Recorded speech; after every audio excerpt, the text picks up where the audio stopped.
عام طور پر تو زیر لفظ کے نیچے ہوگا، ٹھیک ہے، یہ لفظ کے نیچے ہے، یہ زیر ہے، اگر یہ اوپر ہو تو یہ زبر، ٹھیک ہے جی لیکن جب کسی حرف کے اوپر شد آ جائے تو ایسی صورت میں جو زیر ہے عربی میں وہ لفظ کے نیچے نہیں لکھا جاتا،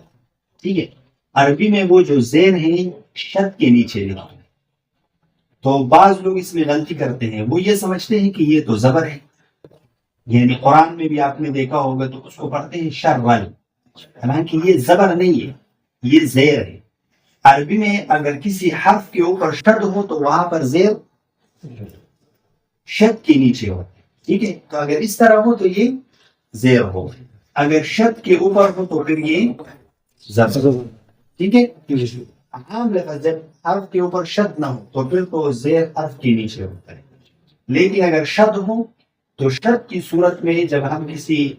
حرف پر زیر لگائیں گے تو زیر وہ شد کے نیچے ہوگا۔ بات سمجھ گئے آپ؟